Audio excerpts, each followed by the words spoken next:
Alors, mes amis, bienvenue à une nouvelle vidéo de mise à jour sur la crypto.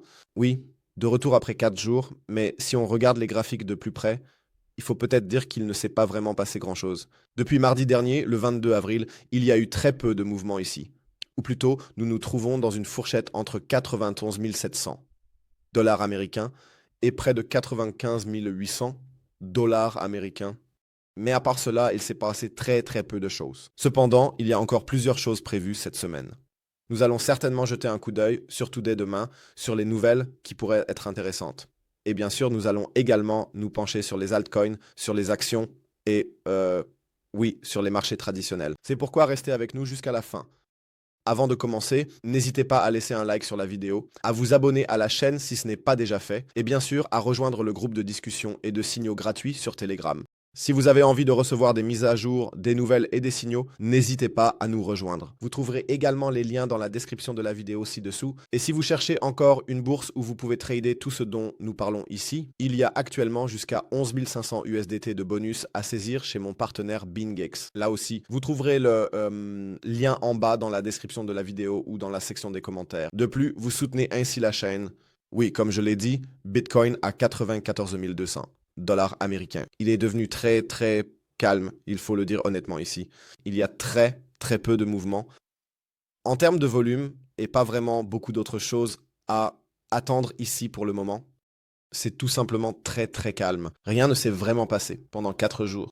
Comme je l'ai dit, des pics de volume apparaissent de temps en temps. Le RSI se refroidit un peu, c'est peut-être un petit avantage. Cependant, nous avons toujours la divergence qui s'accumule ici. Nous examinons toujours tout cela ici sur le Daily Time Frame.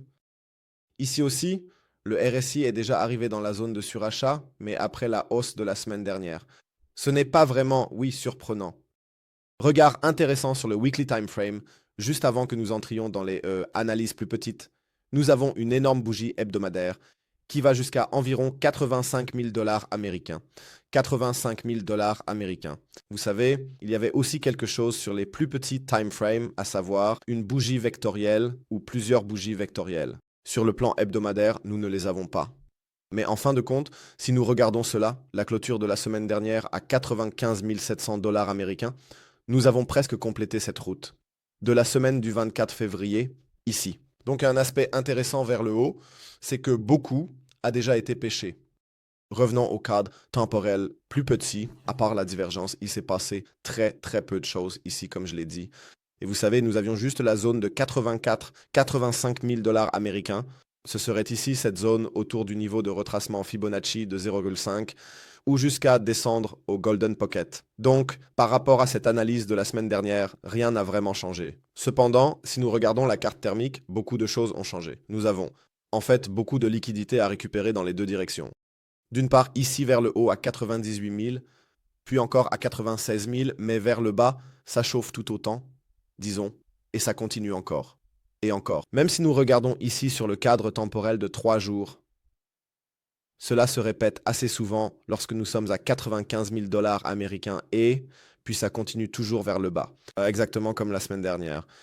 Donc, comme je l'ai dit, c'est très calme, ce qui m'étonne. Mais je l'ai déjà mentionné au début de la vidéo, peut-être qu'on attend simplement demain, car demain aux États-Unis, nous avons à 14h30 le taux de base PCE. Nous avons des avantages d'emploi. Où est-ce que nous les avons?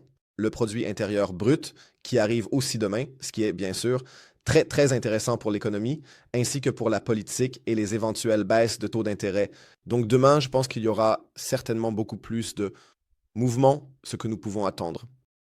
Sinon, je reste fidèle à mon plan. Je préférerais continuer à accumuler de la liquidité ici en bas, avant que nous ne poursuivions éventuellement le bull run. Ou que cela ne s'effondre complètement à 70 000 dollars américains, j'en suis toujours convaincu. Vers le haut, comme je l'ai dit, il y a la liquidité qui est visible ici sur la carte thermique jusqu'à environ 98 000 dollars américains. C'est exactement cette zone ici en haut avant impossible. Oui, changement, car si nous passons au-dessus, alors à mon avis, tout est possible. Voilà pour le sujet du Bitcoin. C'était relativement beaucoup en seulement 4 minutes, mais quand même. C'est tout simplement trop calme. Étrangement, c'est aussi le cas pour les altcoins, car vous connaissez le dicton habituel. Lorsque le Bitcoin consolide après un tel mouvement à la hausse, les altcoins montent en flèche et ainsi de suite. Ce n'est pas vraiment le cas pour Ethereum ici. Nous avons toujours un potentiel de hausse d'environ 8%, d'une part pour récupérer cette bougie vectorielle, d'autre part parce que nous avons encore une inefficacité ici. Donc il pourrait y avoir un peu plus de mouvement à venir. Pour le moment, cela ne semble pas être le cas ici non plus, car les impulsions continuent simplement de manquer. Nous formons également ici, et voici à nouveau mon proverbe préféré, une nouvelle fourchette qui se forme actuellement ici, tout comme pour Bitcoin. Et oui, probablement aussi pour les autres altcoins en ce moment. Donc on attend des impulsions, mais ici, aussi le même risque que nous avons bien sûr avec Bitcoin. Nous avons de nombreuses bougies vectorielles vers le bas, également pour Ethereum. La première descend jusqu'à 1630. Oui, et ensuite nous serions à nouveau aux 1300 dollars américains, ce que je considérerais comme le prochain support plus important. Donc ici aussi, au Force, quand il y a un danger et un risque de tomber encore beaucoup plus bas, surtout parce que tous nos indicateurs sont actuellement très surchauffés. Solana, oui, a encore traversé la boîte rouge vers le haut, mais est encore assez loin de notre objectif principal ici en haut, de 164 à environ 184. Donc ici aussi, je me tiendrai simplement à l'écart pour le moment. Il se passe beaucoup trop peu de choses. C'est pourquoi il faut attendre pour voir si nous allons peut-être emprunter ce chemin ici. Et ensuite redescendre vers 122 dollars US. Ici, nous traçons également, pour être complet, tout comme nous l'avons fait avec Bitcoin, les niveaux de Fibonacci. Nous voyons aussi le niveau 0,5 ou Golden Pocket de 116 à 126. Ce sont les points que j'aimerais atteindre. Passons au marché traditionnel. Qu'est-ce qui s'est passé là-bas? L'or, cela n'a pas l'air si mal. Donc, nous nous dirigeons au moins dans la bonne direction ici. La semaine dernière, dans la dernière mise à jour, j'ai dit que ce serait peut-être une opportunité de vendre à découvert si nous revenions ici dans le Golden Pocket. Mais cela ne s'est plus produit. Cela signifie qu'il manquait simplement l'élan pour entraîner la chose vers le bas. Donc ici, toujours en attente. Pour ceux qui ont participé au short, d'accord? Félicitations, je n'ai pas osé, car le risque était tout simplement trop élevé pour moi. Mais nous avançons dans la bonne direction. Il est bien possible que nous nous trouvions maintenant lentement dans la zone des 3200 dollars américains ou des 3160 dollars américains, où notre objectif est ici en bas. Cette boîte rouge est fixée depuis une semaine. Et ce qui s'ajoute également, c'est le SMA 200, c'est cette ligne violette que nous avons ici déjà pour sécuriser la tendance, le support plus aussi ici en bas à nouveau. Il est bien possible qu'elle se déplace ici dans les prochaines heures ou dans les 1 ou 2 prochains jours et que nous obtenions finalement notre ordre long à nouveau. Pour tous ceux qui ont encore un ordre long ouvert ou une partie restante, on peut simplement doubler à nouveau ou ouvrir de nouvelles positions. Et c'est bon. C'est au moins le plan pour l'instant. Passons aux autres marchés. Le DAX a maintenant atteint notre objectif.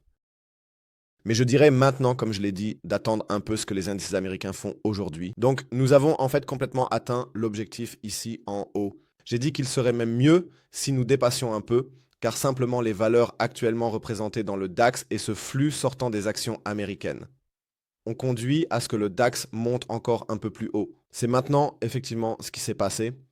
J'attendrai peut-être encore la journée d'aujourd'hui, mais c'est pour moi en tout cas un mouvement short possible ou une position short en tout cas en préparation. Pour ensuite accompagner ce mouvement jusqu'à peut-être 19 500 points. S&P 500, oui, il est en mouvement. Même jeu pour le Dow Jones, bien que le Dow Jones ait encore un peu plus à faire. Et enfin, faisons un point sur le Nasdaq ici. Lui aussi se déplace lentement, mais tout est encore assez calme. Cela pourrait alors être le coup d'envoi demain, si le produit intérieur brut chute de manière significative. Nous allons donc certainement garder un œil là-dessus. Cela pourrait maintenant offrir de très bonnes opportunités qui conviennent à des positions short à plus long terme. Et avant que je n'oublie encore, l'euro par rapport au dollar américain. La position short continue ici, aussi de manière très calme. Mon espoir actuellement, même si je ne l'ai pas observé longtemps, est que nous formions ici un modèle de graphique en épaule-tête, épaule inversée, ou un modèle normal.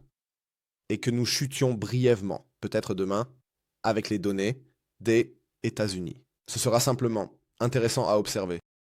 Si ce déclin reprend lentement, cela signifie également que l'euro est échangé davantage contre des actions américaines, ou que le DXY se redresse, ce qui est bien sûr bon pour les marchés traditionnels. Mais si ce processus continue et que l'euro continue simplement de monter, peut-être même dans la zone de 1,20, 1,25, ce seront encore des semaines et des mois très sombres, surtout pour les actionnaires américains. Sinon, c'était tout de ma part. Je vous souhaite en tout cas une belle et agréable journée ou un bon début de journée. Nous nous retrouverons plus tard pour une vidéo de mise à jour sur les altcoins, comme toujours. Et sinon, passez une bonne journée. Prenez soin de vous. Laissez un like, abonnez-vous, rejoignez le groupe Telegram. À bientôt. Ciao ciao et comme toujours, restez cool les gars.